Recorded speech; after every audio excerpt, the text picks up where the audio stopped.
The students want to see that video at the end. Okay, so this is kind of, I think this is a really helpful talk for students and PGY2s. PGY3s and 4s may be a refresher because you may not see these kinds of patients in the clinic as often as you see the inpatients in the group 2. So basically, I wanted to give this talk earlier in the year. I don't think there was a chance, but it's an approach to evaluating neuromuscular patients. So it's more, I'm going to go into the details of what you need to be looking for in detail when you're suspecting a neuromuscular illness. So here's just an axial schematic of what parts of, what are the components of the peripheral nerve system, right? So we start with the motor neuron with efferents going all the way out to the muscle. So that includes the nerve root as it's exiting, the actual sensory and motor nerves, and then the nerve terminal endings, and then of course NMJ, and then the muscle. And then we have our afferents, of course, we know, coming back from the tendons. So that's when we tap on the tendons, is your sensory afferent going back to have this closed loop reflex, but also your position sense, vibration, temperature, touch, food touch, etc. So when you have, so in general, the neuromuscular evaluation, you're giving a description or pattern of the disease processes based on what the patient tells you. So the history is extremely important when they're able to provide it. Sometimes if they're not able to provide it, which is often, right, in some of our patients, they just don't know, then you need to ask those questions to be as specific as possible. And with time and practice, it becomes a very routine bedside exercise. I'm really big on pertinent positives and pertinent negatives. Students who work with me will know that, and residents as well. I don't want to just hear the exam is negative or these are the findings. If it's a case of, you know, respiratory weakness or diplopia, I want to know, is there neck flexion weakness? If it's not, that's a pertinent negative, right? Because it's all related to bulbar signs.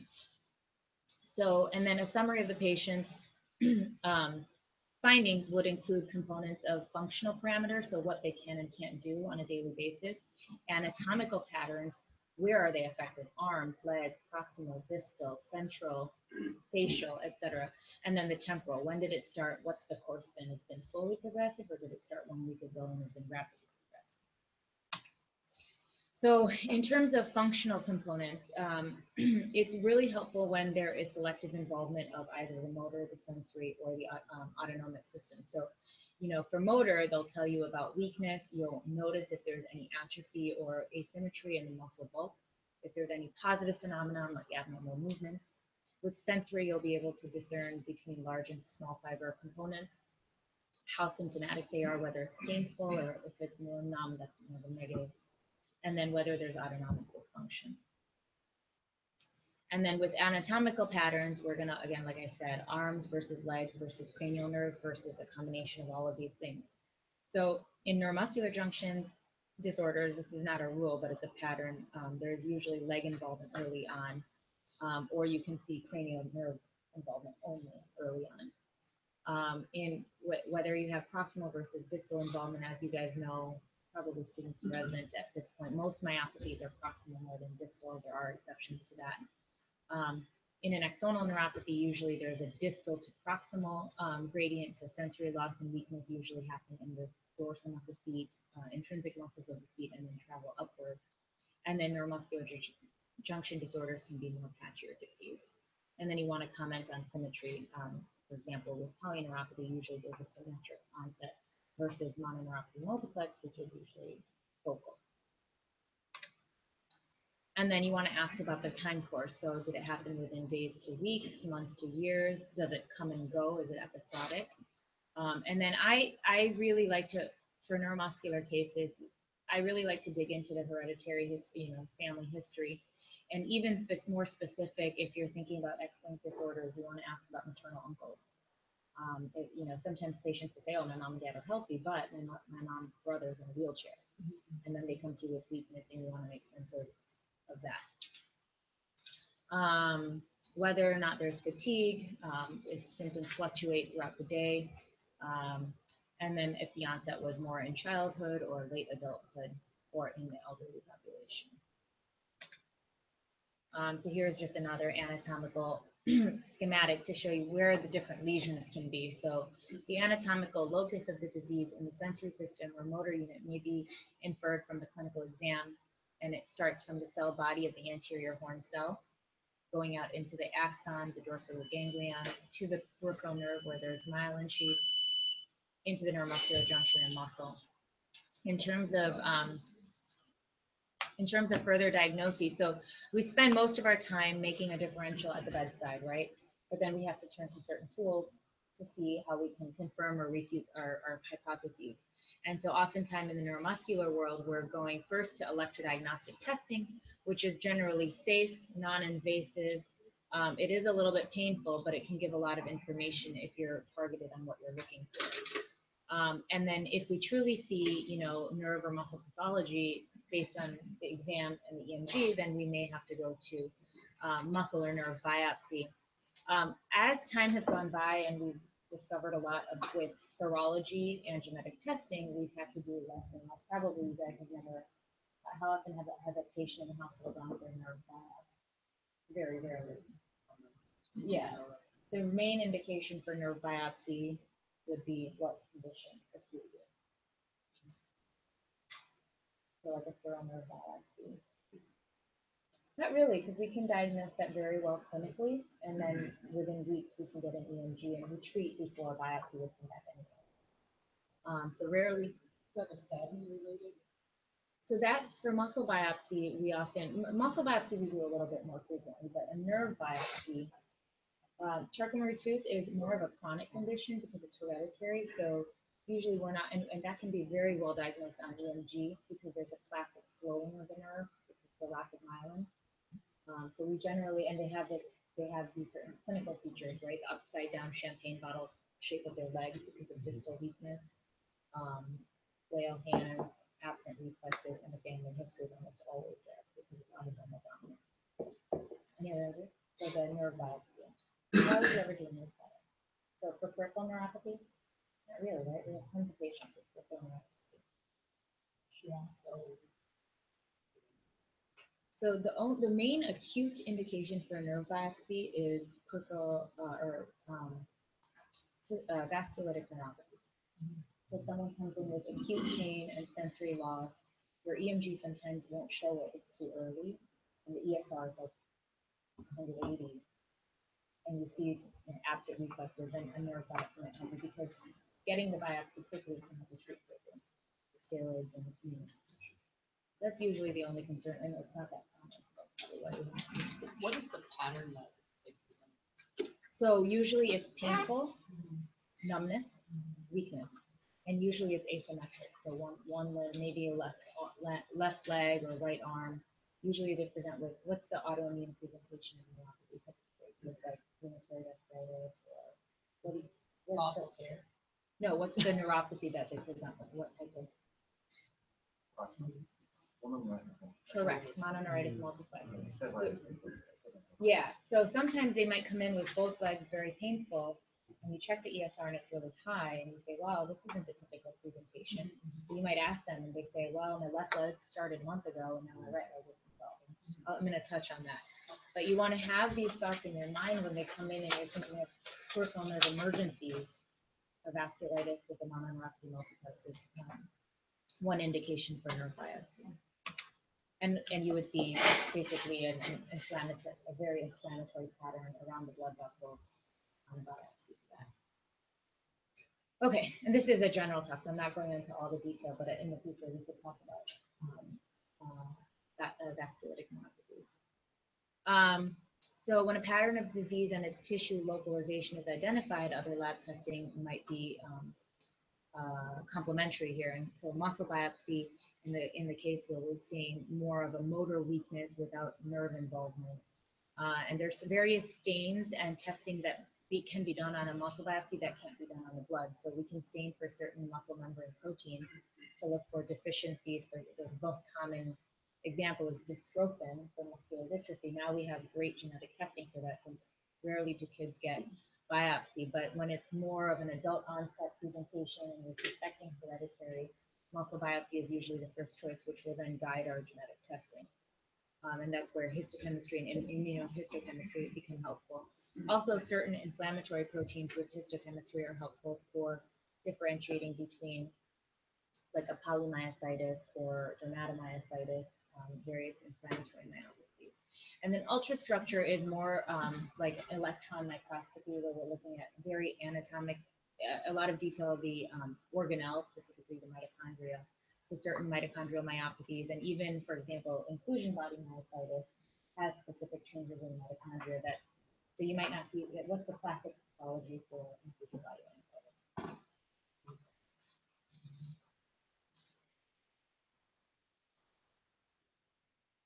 It's a board question. I only remember the picture. You guys took it right yet? No, you haven't. You know this, come on. The classic pathologic finding for inclusion body myositis. Yeah, but what is the description of the pathology? You got it, Anisha? Anisha, say something? I thought I heard this. Rim vacuoles? You don't remember reading about that? What? Rimmed vacuoles? So that's a textbook question that you may or may not see, but in reality, you rarely actually see it in IBM because you only have a common specimen. But that's where the ultrastructure can be more helpful to look for more confirmatory findings for inclusion body myositis. We already talked about nerve biopsies, antibodies. So sometimes we're sending, you may have heard of the ganglioside panels for peripheral neuropathies like CIDP. Sometimes they're not very sensitive, but they're more specific. So you might see them 50% of the time and say, okay, we're right on the money with our diagnosis. So those are more helpful for immune disorders. And then, of course, genetic testing, which is becoming more and more exciting with time. And even with treatment, there's a few new treatments for childhood genetic disorders that are making genetic testing even more important, especially screening. Here's just an example of what you would look at when you see a muscle biopsy. This is normal. Notice that they have this polygonal shape and they're all tightly packed. There's no space in between the membranes, and that's healthy looking muscle. And then here is obviously an abnormal, and you can see kind of complete destruction along the fascicles. And the cells around the fascicles look atrophied. So here they're nice and bigger and plump, but as you get closer to this area, you see perifascicular atrophy, and that's a classic example of what you see with dermatomyositis. There's also necrotic fibers, these purple, those are considered, well, those are inflammatory infiltrate, but for example, this small one is a necrotic fiber, this is another necrotic fiber, and you can see they're invaded by the inflammatory cells. They're invaded. Okay. So here are some pictures of, and again, this is an overview, but I just wanted to give some examples of the things that we look for peripheral nerve disorders. So this is an example of calf hypertrophy, which you see in Duchenne muscular dystrophy. Here's the opposite. You see a lot of atrophy. The quads look pretty good, and then there's like a drop off. So you mentioned Charcot-Marie tooth, which is a length-dependent hereditary neuropathy. So you often see this pattern. You can also have late onset distal myopathy. So you want to keep both in your differential, but your EMG will help you differentiate very clearly. If there's no sensory responses and no motor responses, then you know you're dealing with a neuropathy versus sensory preserved. You think, okay, maybe there's a muscle process going on. Here's an example of unilateral scapular winging that we often see with post-surgical trauma in certain muscular dystrophies. Which one? FSHD. You can see bilateral scapular winging, and it can be anywhere from very subtle to very severe, where it's coming off the wall. And it's not. They tell you, you may have heard, to have them push against the wall, and it's exaggerated. But that's if it's because of the serratus anterior. You can also have it with rhomboid weakness, and you can also have it with trapezius weakness. And then here's an example of a very common thing we see in our weakness and atrophy with carpal tunnel syndrome. But again, you can also see this with neurogenic thoracic outlet syndrome because of the way it pushes on the seat into the nerves. Or cervical radiculopathy in a severe. Usually, that's not a very common location for cervical radiculopathy, but we can see it. Okay, so taking the history, is everything, anyone have questions or comments so far? Okay. So neuromuscular diseases manifest primarily through a combination of symptoms that are attributable to the dysfunction of the lower motor neurons and sensory nerves. So motor symptoms are typically negative, they get weak or atrophy, occasionally positive with cramp, stiffness, fasciculations, or other abnormal movements. And then sensory symptoms also manifest as positive, usually with pain or paresthesias. But in a lot of the more chronic conditions, they're negative with numbness or sensory ataxia.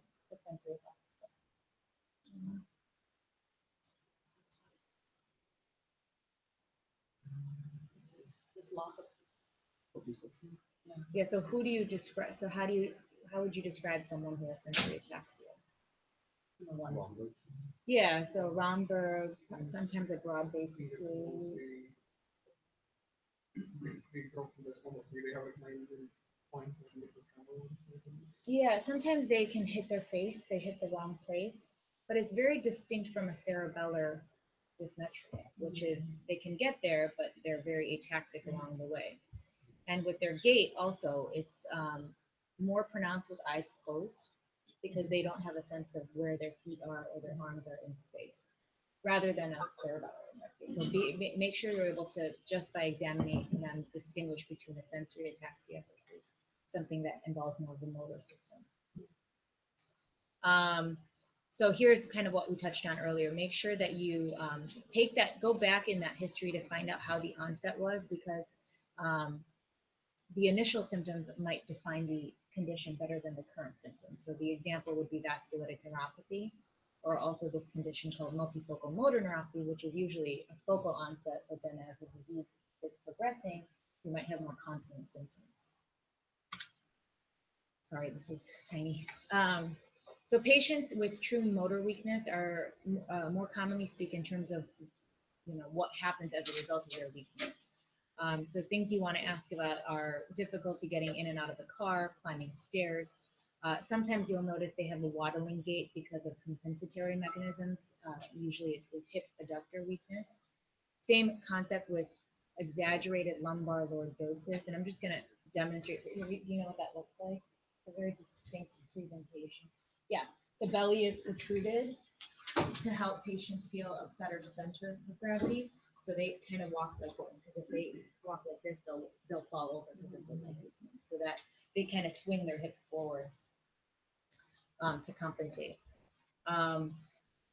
Knee extension weakness will also result in difficulty getting up from a squat or a deep chair. Usually you see this with proximal myopathies.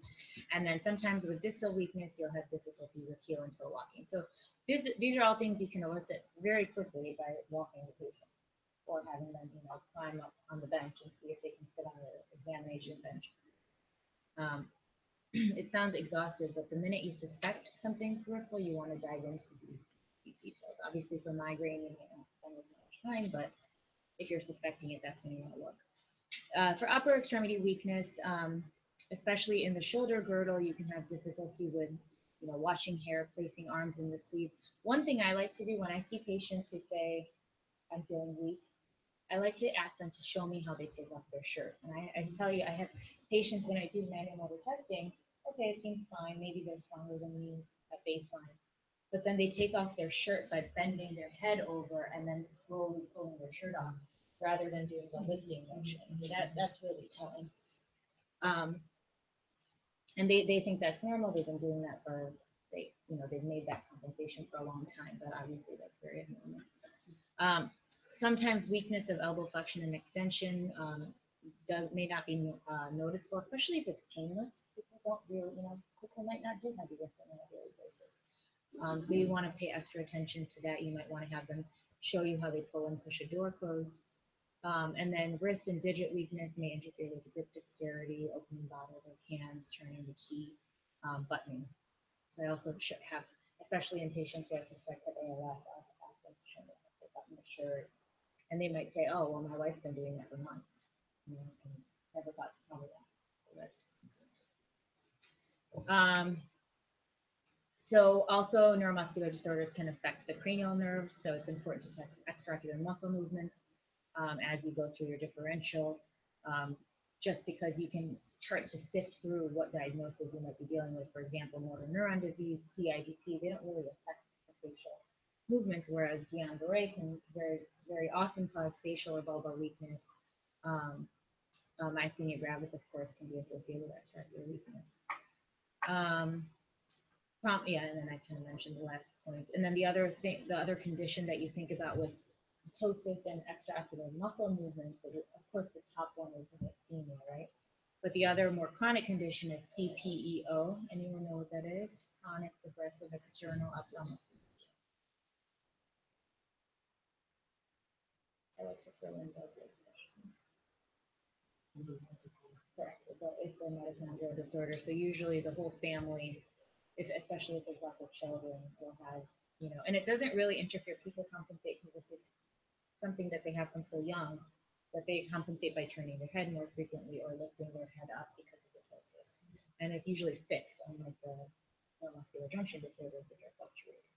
That's why we ask about that. Patients with acute onset of unilateral facial weakness usually are very aware. They have symptoms of drooling, tearing, or dysarthria.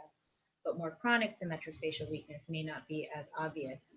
I have seen more than a few patients who come in with what looks like a fish face, and they say, I had one lady say, oh, I thought that was my RBF. You guys heard of that? Yeah. Oh, this is videotape, so don't say it. But yeah, that's okay. So anyway, and they had, that patient happened to have myotonic dystrophy type 2 and has just some component of mild bilateral facial weakness or facial diplegia. So you might want to ask if they can, see how they open their eyes, ability to blow balloons, whistle, things like that. So can you smile like vertical smile, like we can't? Well, basically, yeah, they can't have a symmetric expression of the face. So they kind of, usually the face is pulled down from the weakness, or they have like they look like they have long jaws.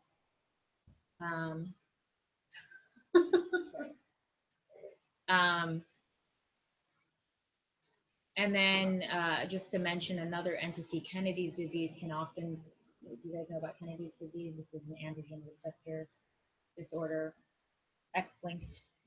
So, yeah, it's a motor neuron disease, so it's in the differential of ALS in men.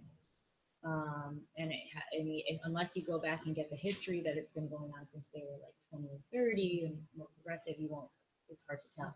EMG looks the same because they have lower motor neuron signs. In this condition, there is no upper motor neuron signs, but early on their symptoms might be mostly bulbar. And then you always want to look at the tongue. You want to assess for dysarthria, ability to manipulate food, and of course you want to look for fasciculations. But that's more on the exam. You might see signs of a neck muscle weakness based on head drop or inability to kind of lift the head back. And then, of course, you can get ventilatory muscle weakness with certain neuromuscular disorders, especially myasthenia and ALS, where they can present early. How much time do we have? So I don't want to make sure. Okay. So some, if not many, neuromuscular disorders may come with other systemic involvement. So you want to ask or look into cardiomyopathy or conduction defects, impaired GI motility, specifically in myopathy, because of some of the visceral aspect of the visceral motor involvement, which can lead to constipation, and then that extra. Sometimes people say I can't push it down physically, or they can't bear down, and that causes constipation. Skin changes, which you can see with dermatomyositis, discoloration of the urine, like myoglobinuria, which you can see with metabolic myopathies. Gynecomastia you can see with, and then endocrinopathies, sorry, it's typo. It's endocrinopathies can be seen obviously with peripheral neuropathy from diabetes, but also a rare,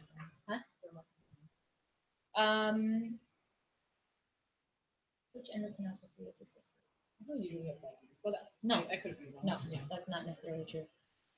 But there's a rarer peripheral neuropathy that's associated with a variety of systemic things. POETS. Weird poems. So it's just an acronym. It stands for polyneuropathy organomegaly. Different responsibility. Skin. Yeah, skin. Skin is this. Skin. They can get edema. And And no, I'm forgetting the M too. And S is sensory partner.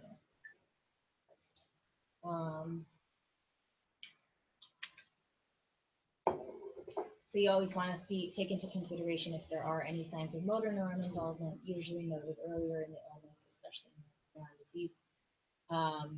It interferes more with the function of multiple muscle groups. So usually coordination, and this is why I really like to walk my patients. Even that guy, you could see his upper motor neuron signs with his walk. It's more of a staggering, uncoordinated gait, which is very clearly characterized differently from like a hemiplegic gait, slapping gait, which you see with homeopathy.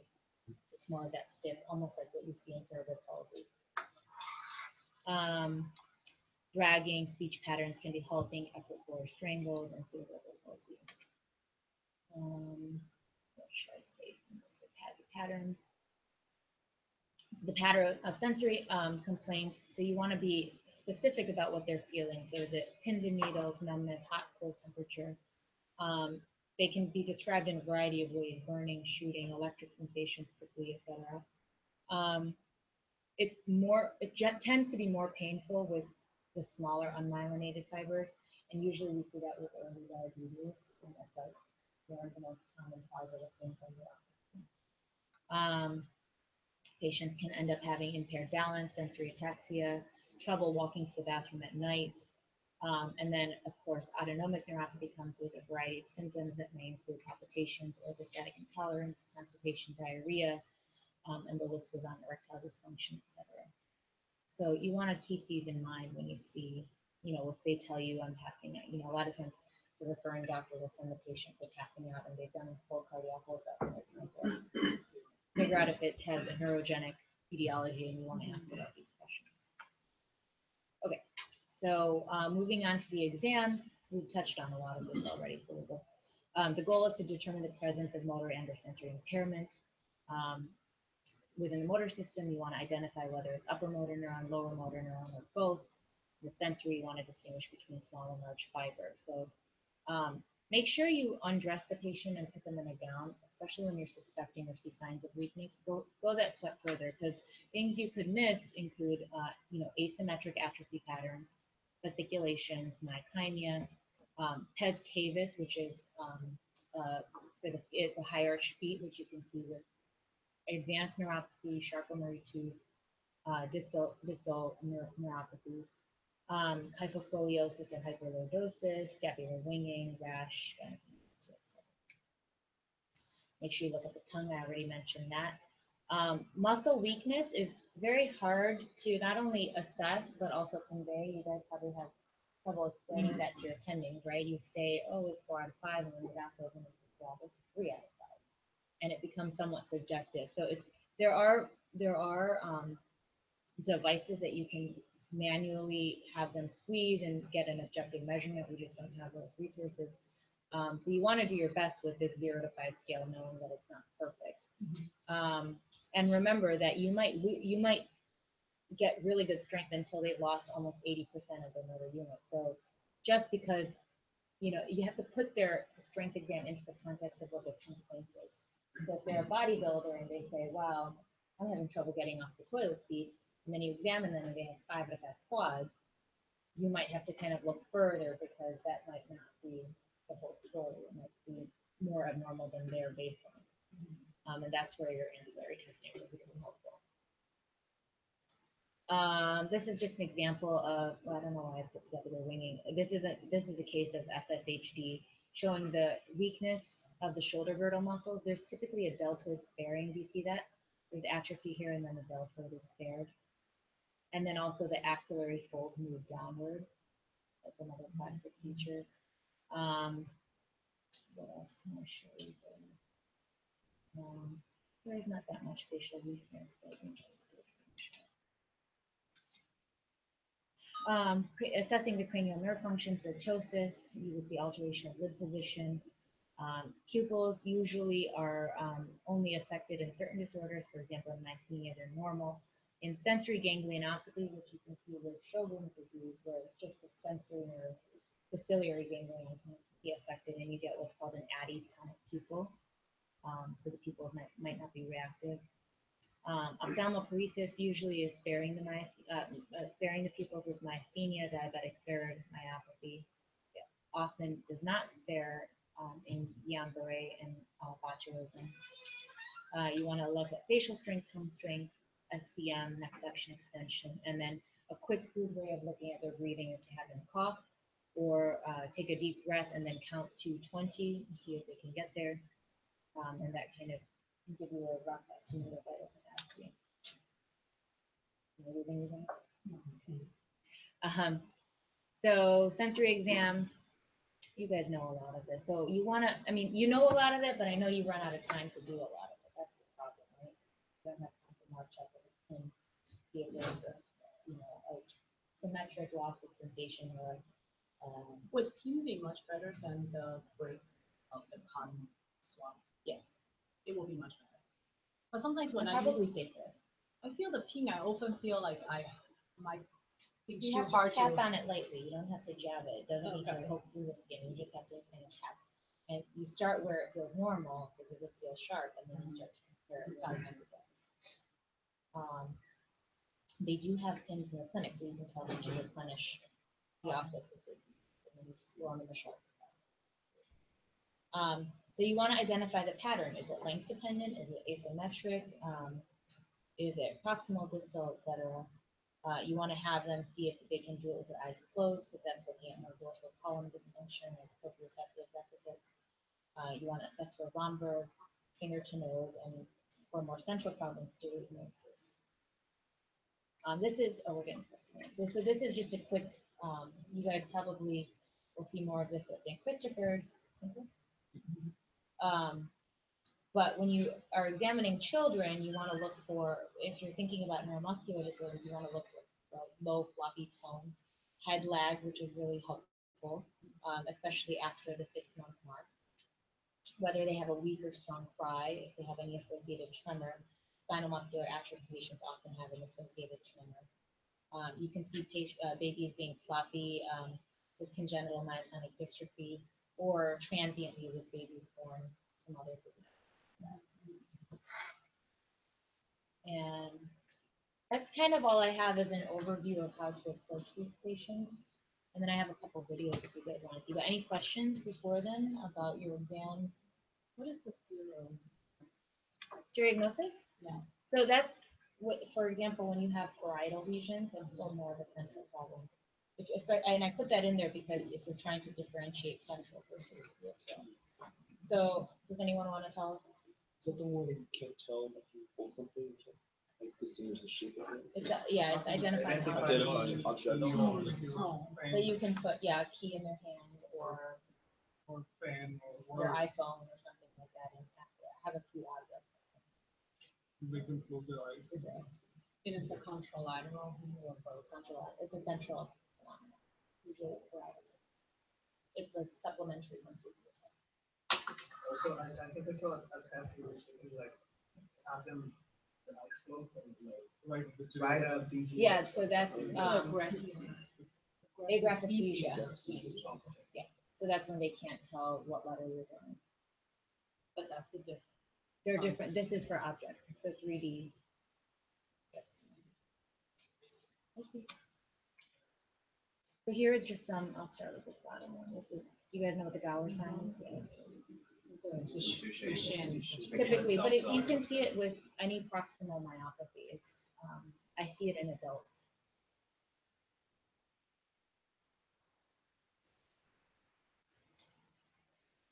So here's a young boy trying to stand up, and he's really using his arms, and he has somewhat of a.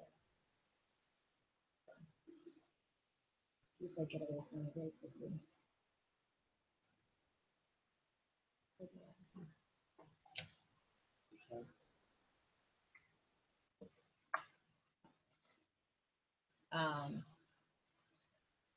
He was also swinging his pelvis forward.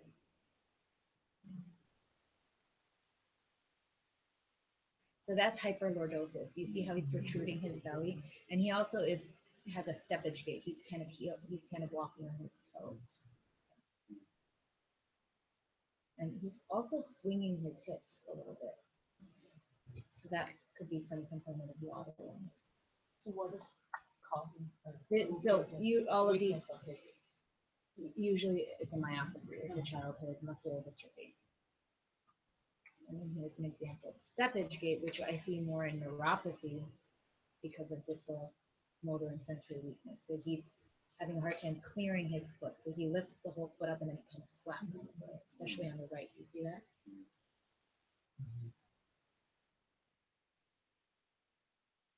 And that's because of distal weakness. So he has trouble with ankle dorsiflexion. So his whole foot lifts and then it slaps on the ground. Because it can't. So I like using my gait descriptions when I see these patients as well. So he will have difficulty go upstairs. Not really, because he can use his quads to get him up the To lift it stairs. up. It's more just flat walking because of. So he'll have as much hard time. Sorry, I don't know. Huh?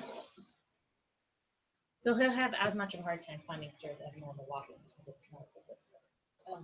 But people with proximal weakness have a harder time with stairs because you need to use your hip flexors. But they won't like trip it, like, Well, so they will. It'll still slap okay, because they have the distal weakness, but they can compensate by the quads. Right. Over the three.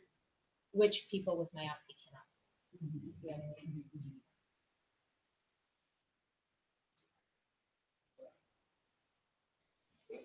Comments, questions? Anything you guys want to? Well, I have a whole series of more neuromuscular. Am I still reading your card? Yeah.